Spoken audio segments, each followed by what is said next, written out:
वास्तविकता का भान हमें कौन करवाती है? हमारी सेंसेस। हमारी सेंसेस अर्थात हमारी देखने की क्षमता, बोलने की क्षमता, सुनने की क्षमता, महसूस करने की क्षमता, ये अक्सर हमें धोखा देती रहती है और हमें उस बात का पता भी नहीं चलता।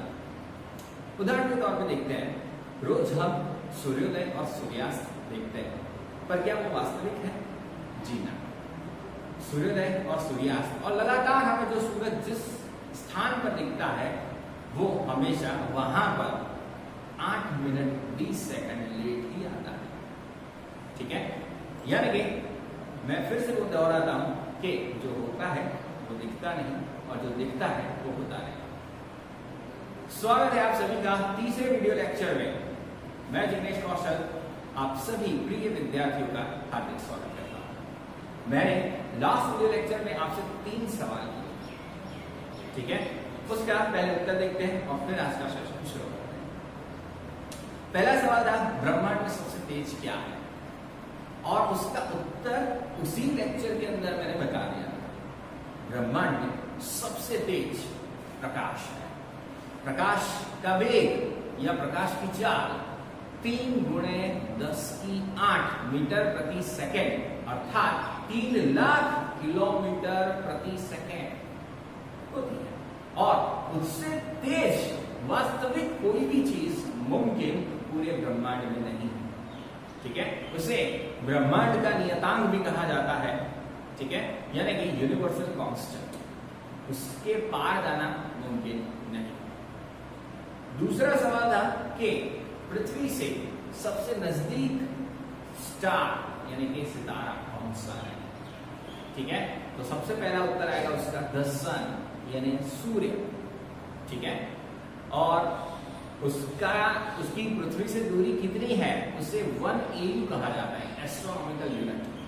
ठीक है, और सन तो आपको सबको पता है, ये लॉजिक आपने सोचा नहीं होगा, पर हमारे सोलर सिस्टम यानी हमारे सौर मंडल के सबसे नजदीक जो तारा है उसका नाम है अल्फा सेंटोरी। ठीक है, और उस पर लगातार रिसर्च चालू है। उसके हैबिटेबल जोन में 2 ग्रह परिभ्रमण कर रहे हैं। ठीक है, और हैबिटेबल जोन का मतलब क्या होता है? किसी भी स्टार के आसपास का एक ऐसा क्षेत्र जहां पर जीवन पनप सके, ऐसा विस्तार हैबिटेबल जोन के नाम से जाना जाता है। और अल्फा सेंटोरी के पास भी ऐसा हैबिटेबल जोन है और वहां पर भी पृथ्वी जैसे 2 ग्रह उसकी परिक्रमा कर रहे हैं। ठीक है, तीसरा सवाल था कि ट्रेन की पटरी पर खड़े रहकर आप दूर तक देखोगे तो ट्रेन की पटरियां आपस में मिलती हुई नजर आती है, पर वह वास्तविक नहीं है। ये उदाहरण था और एक जो हमें धोखा देता है लगातार रोज के जीवन में। ये आंसर है आपका, इसका उत्तर आता है आइंस्टाइन के सापेक्षवाद के अनुसार आप जिस स्थान पर खड़े हो उस स्थान के आसपास का माहौल कुछ अलग है, और उस स्थान के सापेक्ष में अति दूर की वस्तु किस प्रकार चेंज होती है उसका अंदाजा आप केवल अपनी आंखों से यानी सेंस से नहीं लगा सकते। ठीक है, तो ये सारी चीजें हैं रोमांचक भौतिक विज्ञान में। ठीक है, चलिए आज का सेशन शुरू करते हैं। आज के सेशन में हम सबसे पहले क्या देखेंगे, तो भौतिक विज्ञान के अंदर जो हमारा स्टडी चल रहा है उसमें कुदरत के मूलभूत बल के विषय में आज हम चर्चा करेंगे। ठीक है, तो कुदरत के अंदर बिना बल के कोई भी चीज मुमकिन नहीं है। आप अपने रोजाना जीवन में किसी भी कार्य करने के लिए बल का इस्तेमाल या बल का प्रयोग करते हो। ठीक है, उन सभी बलों की बात हम यहाँ पर नहीं करते। ठीक है, यहाँ पर देखिए, अगर मैं ये चौक गिरा लेता हूँ या छोड़ देता हूँ यहाँ से, ठीक है, तो वो सीधी नीचे जाती है।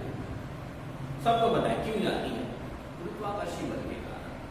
ठीक है, पृथ्वी के आसपास चंद्रमा लगातार घूमता रहता है। ठीक है, पृथ्वी सूर्य के आसपास लगातार परिक्रमण कर रही है, और उसके अलावा 9 ग्रह जो है वो लगातार सूर्य की परिक्रमा कर रहे हैं। सूरज एक ऐसी ताकतवर फोर्स यानी कि बल पैदा करता है जो बिना छुए इन सारे ग्रहों को चलाती है। ठीक है, तो ऐसी ताकतवर बल कौन सी है? तो उत्तर है उसका गुरुत्वाकर्षण बल। और यह बल पूरे ब्रह्मांड में या कुदरत में मूलभूत बल के नाम से जानी जाती है। तो ऐसे कुल कितने प्रकार के मूलभूत बल जो कुदरती हैं वो हम यहाँ पे अभ्यास कर रहे हैं। ठीक है, तो आज के वीडियो लेक्चर में हम कुदरत के दो मूलभूत बलों के बारे में अभ्यास करेंगे। कुल कितने हैं? 4। सबसे पहले मैं नाम लिखता हूं। चारों 4 बल कौन से हैं कुदरत के मूलभूत बल? ठीक है, सबसे पहला है गुरुत्वाकर्षण बल, दूसरा है विद्युत चुंबकीय बल, तीसरा है प्रबल नाभिकीय बल जिसे स्ट्रॉन्ग न्यूक्लियर फोर्स कहा जाता है, और चौथा है आपका निर्बल नाभिकीय बल यानी कि वीक न्यूक्लियर फोर्स। ठीक है, तो शुरू करते हैं कुदरत के मूलभूत बल।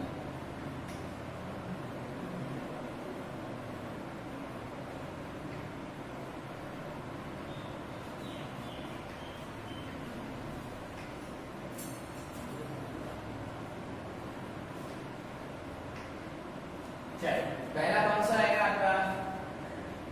गुरुत्वाकर्षण बल।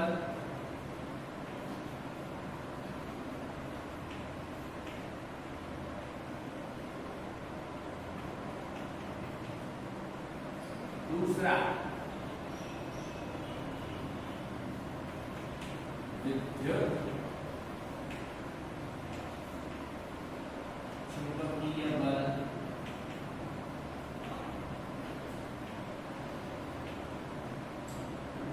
तीसरा प्रबल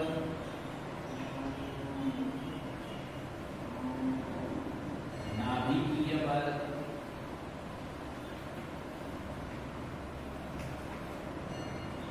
और चौथा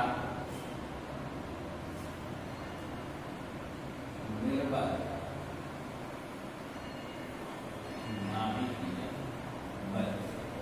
ठीक है, ये 4 ब्रह्मांड के मूलभूत बल है, आपको नाम याद रखने हैं।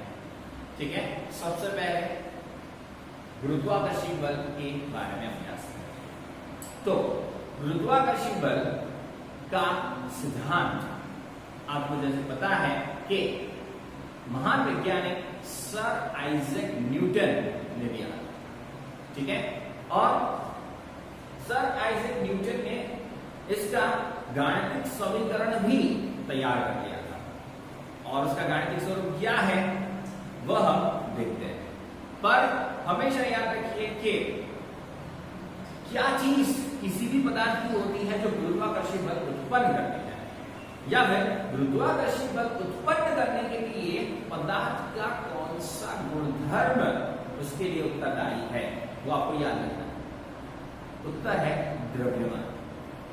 यदि पदार्थ के पास द्रव्यमान है तो उसका गुरुत्वाकर्षण बल होगा, यानी कि अन्य पदार्थ पर वह गुरुत्वाकर्षण बल आरोपित करेगा ही। और गुरुत्वाकर्षण बल हमेशा किस प्रकार का होता है? तो वह हमेशा आकर्षी प्रकार का होता है। बल 2 प्रकार के होते हैं, आकर्षी भी, अपकर्षी भी या प्रतिकर्षी भी। ठीक है, परंतु गुरुत्वाकर्षण बल हमेशा कौन सा होता है? आकर्षी बल होता है। गुरुत्वाकर्षण बल उत्पन्न करने के लिए पदार्थ का कौन सा गुण उत्तरदायी है? उसका द्रव्यमान। ठीक है, तो अब मैं क्या बोलूंगा, कोई भी 2 द्रव्यमान जिसे M1 और M2 से हम निर्देशित करेंगे, तो M1 और M2 द्रव्यमान है जो भी पदार्थ के, उसके मध्य कितना गुरुत्वाकर्षण बल लगेगा वो हम यहाँ पे परिभाषा लिखेंगे और उसका उत्तर कहते हैं। ठीक है, तो सबसे पहले गुरुत्वाकर्षण बल।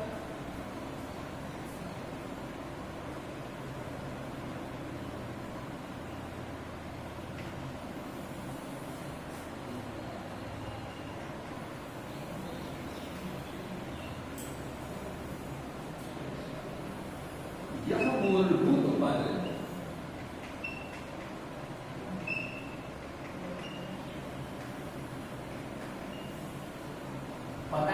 के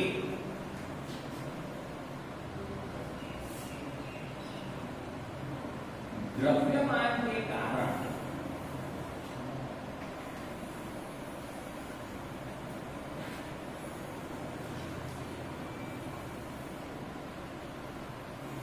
उत्पन्न होता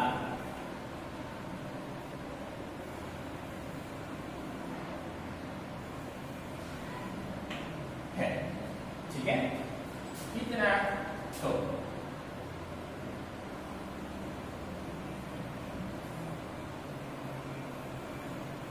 किसी भी दो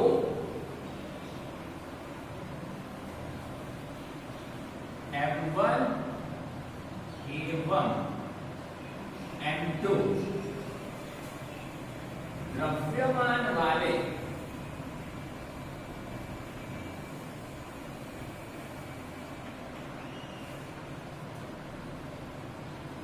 पदार्थ के बीच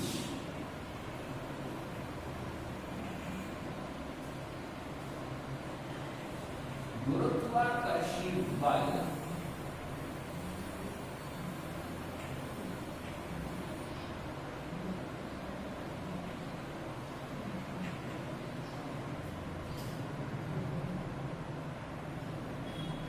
दोनों पदार्थ के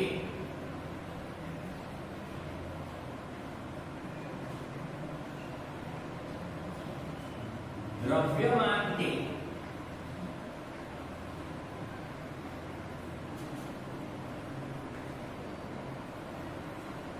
गुणनफल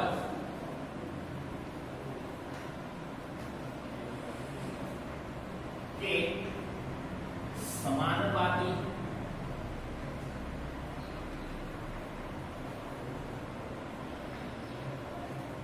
एवं तथा उनके बीच की दूरी के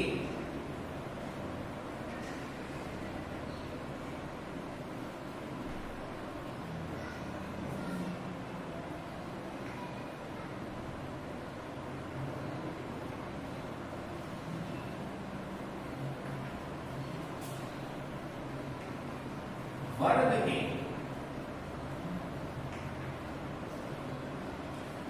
व्युत्क्रमानुपाती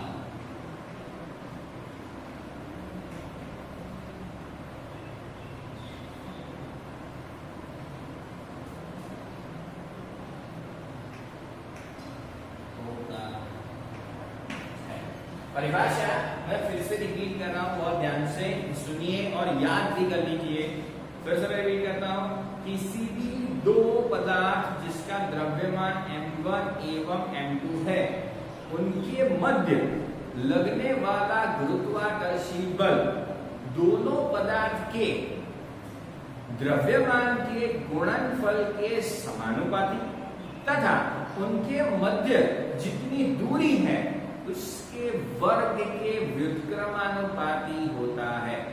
फिर से मैं रिपीट कर रहा हूं, किसी भी पदार्थ के दो पदार्थ M1 और M2 द्रव्यमान वाले दो पदार्थ के मध्य लगने वाला गुरुत्वाकर्षण बल दोनों पदार्थ के द्रव्यमान के गुणनफल के समानुपाती तथा उनके मध्य दूरी के वर्ग के व्युत्क्रमानुपाती होता है। उसके ऊपर से समीकरण तैयार करते हैं। देखिए क्या होगा, हमें M1 एवं M2 द्रव्यमान वाले पदार्थ के बीच लगने वाला गुरुत्वाकर्षण बल जिसे हम Fg से प्रदर्शित कर सकते हैं। ठीक है, और वो क्या है, दोनों पदार्थ के द्रव्यमान के गुणनफल के समानुपाती तथा उनके बीच दूरी के वर्ग के व्युत्क्रमानुपाती होता है। चलिए तो उसको Fg ग्रेविटेशनल फोर्स, ठीक है, Fg इज इक्वल्स टू या फिर समानुपाती, ठीक है, तो उसका M1 और M2 हो गया गुणनफल, दोनों पदार्थ के द्रव्यमान के गुणनफल के समानुपाती। ठीक है। और विक्रम को हम कैसे लिखते हैं, उसके हर में यानी उसके नीचे, ठीक है।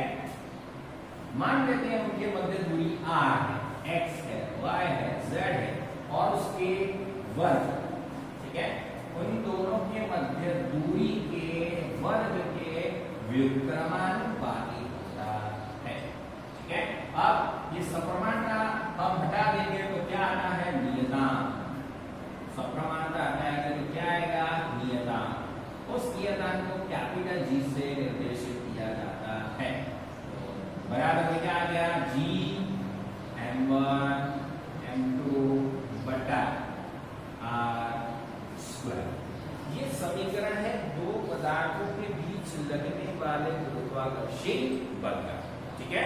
चलिए अब G को 6.67 गुणे 10⁻11 उसका मात्रक ध्यान से देखना, न्यूटन इंटू मीटर स्क्वायर प्रति किलोग्राम स्क्वायर वर्ग बोल सकते हैं। न्यूटन इंटू मीटर वर्ग प्रति किलोग्राम का वर्ग ऐसा भी बोल सकते हो, ठीक है। पर अच्छा स्क्वायर बोलने में लगता है, इंग्लिश है तो न्यूटन इंटू मीटर स्क्वायर प्रति किलोग्राम स्क्वायर, ठीक है। ये मान आपको याद रखना है। जी का मान कितना, तो जी बराबर 6.67 गुणे 10⁻11 न्यूटन इंटू मीटर स्क्वायर प्रति किलोग्राम स्क्वायर। ये मान कैवेंडिश ने ज्ञात किया। जी का मान कितना होता है सटीकता से कैवेंडिश ने ज्ञात किया। भले नियतांक किसने दिया था, किसने दिया था, न्यूटन ने, ठीक है। समीकरण किसने दिया था, न्यूटन ने, पर उसका मान यानी जी का मान किसने ज्ञात किया, कैवेंडिश, ठीक है। चलिए अब आगे बढ़ते हैं। यह बल ब्रह्मांड में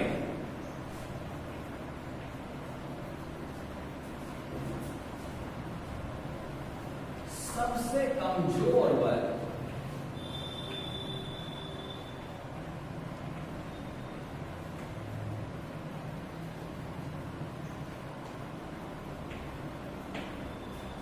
समझिए, जो पूरे ग्रहों को, सौर सिस्टम को, गैलेक्सी को, पूरे ब्रह्मांड को चलाता है या स्थायी अवस्था दिलाता है, स्थिति में रखता है, वही बल सबसे कमजोर माना जाता है, ठीक है। ये कुदरत का करिश्मा है, ठीक। क्या लिखा, ब्रह्मांड में सबसे कमजोर बल कौन सा है, गुरुत्वाकर्षण बल। तो सबसे ताकतवर कौन सा बल देखना बाकी है, प्रबल, नाम ही है उसका, प्रबल नाभिकीय बल। उससे प्रबल कोई नहीं, सबसे स्ट्रॉन्गेस्ट फोर्स पूरे ब्रह्मांड के अंदर यदि कोई है तो प्रबल न्यूक्लियर बल यानी कि प्रबल नाभिकीय बल। उसके सामने ये बहुत कमजोर है, पर कितना गुना कमजोर है, ठीक है। तो वो मान कैसे लिखा जाता है, समझिए ध्यान से। तो यह बल यानी कि गुरुत्वाकर्षण बल नाभिकीय या फिर प्रबल नाभिकीय बल के सामने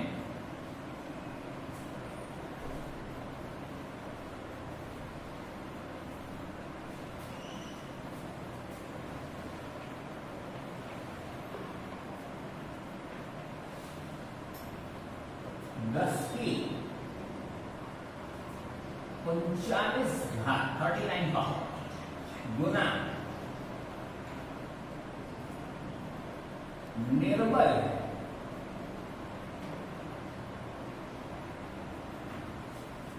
ठीक है। प्रबल लिखना होगा तो माइनस लगाना पड़ेगा, ठीक है। दोनों वाक्य में खाली एक शब्द बदलने से यहाँ पे मात्रा जो है, पावर है, वो बदल जाती है। प्रबल नाभिकीय बल का एक वैल्यू या एक मात्रक बराबर गुरुत्वाकर्षण बल के कितने होंगे, 10 की 39। ध्यान से समझिए, ठीक है। ये एक कौन, प्रबल नाभिकीय बल, तो सामने कितने गए होंगे, 10 की 39 घात ग्रेविटेशनल फोर्स, गुरुत्वाकर्षण बल, ठीक है। ये कौन सा है, प्रबल नाभिकीय बल है। तो प्रबल नाभिकीय बल का मान 1, तो उसके सामने गुरुत्वाकर्षण बल कितने हैं? 10⁻⁴। ठीक है, अब ये क्या हुआ, इसके सामने निर्बल कितना गुना, प्रबल लिखना हो तो उल्टा लिखना पड़ेगा। क्या करना पड़ेगा? उसको नीचे भेज देना पड़ेगा, यानी कि 10⁻⁴ घात प्रबल उल्टा। जैसे आपके पास 50,000 रुपया है तो मैं क्या बोलूंगा? आधा लाख रुपया है। ठीक है, या फिर 1/4 करोड़ रुपया है, 0.25 करोड़। ठीक है, तो ऐसे आप उल्टा भी कर सकते हो। सेम टू सेम यहाँ पे 10⁻⁴ घात गुना क्या है? निर्बल है। ठीक है, और प्रबल लिखना है तो 10⁻⁴ घात पलट।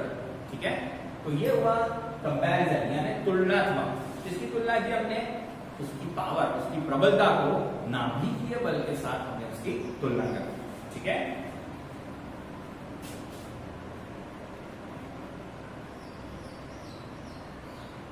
यहां भी द्रव्यमान।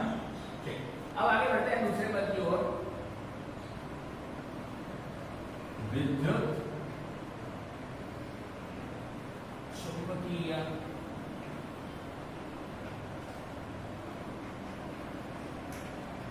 बल। अगर आपको ये परिभाषा आती है गुरुत्वाकर्षण बल की, तो इसकी परिभाषा तुरंत आ जाएगी। ठीक है, शब्द लगभग समान है, एक जैसे। ठीक है, पर क्या अलग है? खाली प्रतीक उसके अलग अलग है। ठीक है, शब्द समान है परंतु केवल प्रतीक अलग अलग है। सबसे पहले इसकी परिभाषा देखते हैं। ठीक है, परिभाषा अनुसार दो आवेश, ठीक है, वहां पे द्रव्यमान है, यहाँ पे आवेश। अब आवेश का प्रतीक है Q1 और Q2। जैसे द्रव्यमान को हमने M1 M2 से प्रदर्शित किया था, वैसे यहाँ पे हम आवेश को स्मॉल q1 और स्मॉल q2 से प्रदर्शित करेंगे।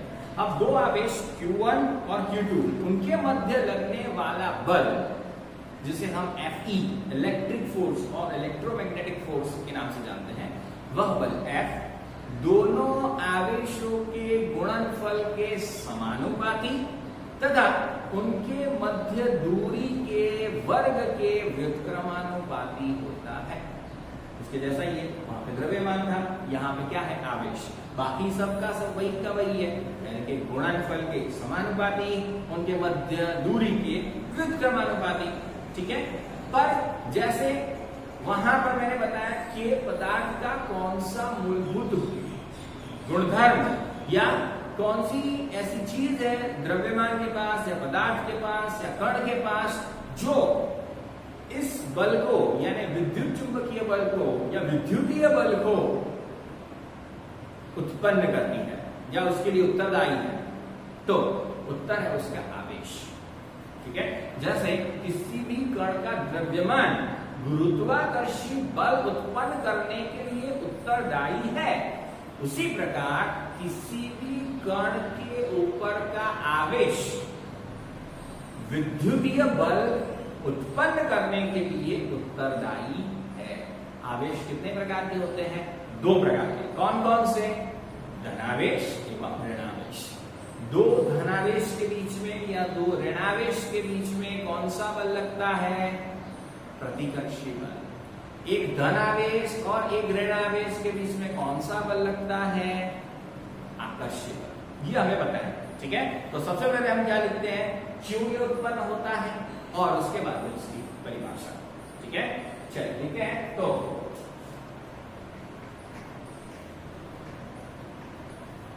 किसी भी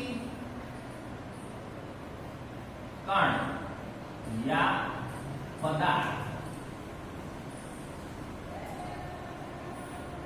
का मूलभूत गुण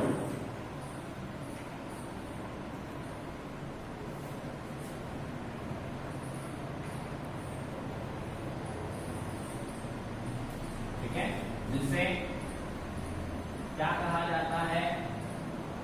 आवेश कहा जाता है।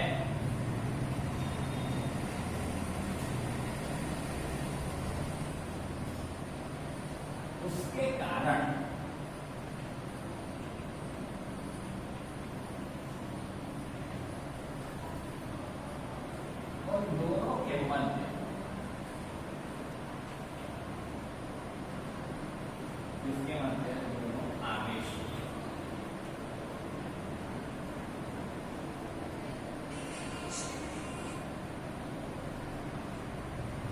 फल,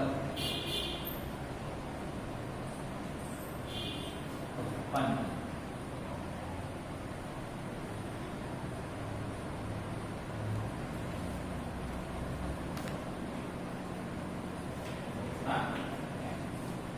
ठीक है, आवेश कितने प्रकार के होते हैं? 2 प्रकार के। लास्ट में लिखेंगे, परिभाषा पहले लिख देते हैं। 2 आवेश या 2 आवेशों के बीच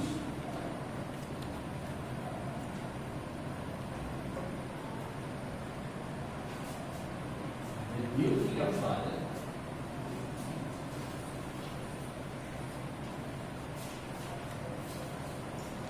दोनों आवेशों के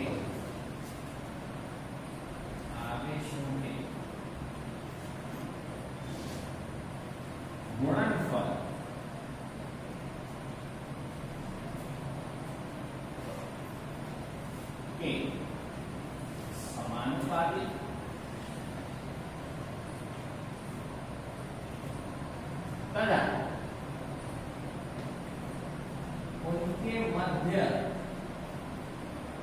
तथा उनके मध्य दूरी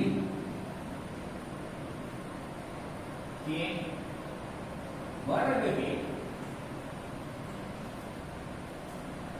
विक्रमानुपाती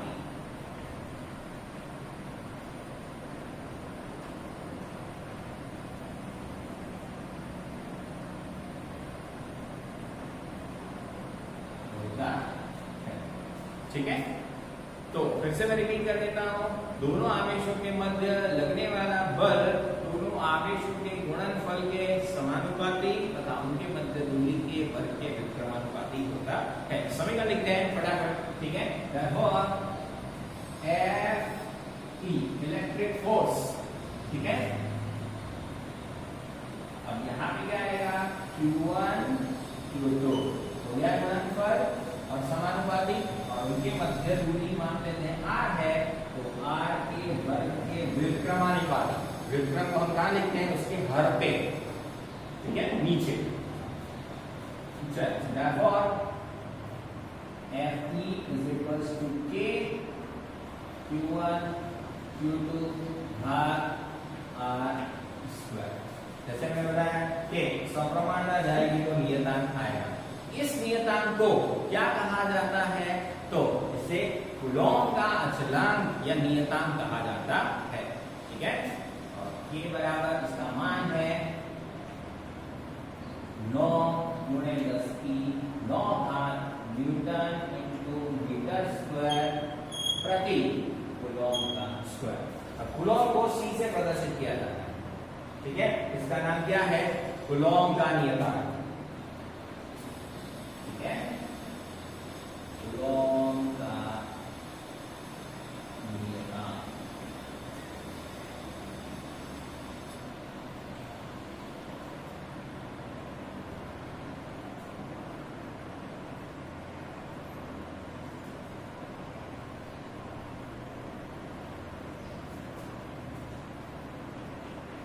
ठीक है, चलिए, तो ये हो गया आपका कूलॉम का नियतांक और उसका मान। अब आगे के वीडियो लेक्चर में मिलते हैं। आशा करता हूँ ये पूरा वीडियो लेक्चर आपको समझ में आ गया होगा। अच्छे से 2 बार देख लेना। नेक्स्ट टाइम मिलते हैं, तब तक टेक केयर, आवजो।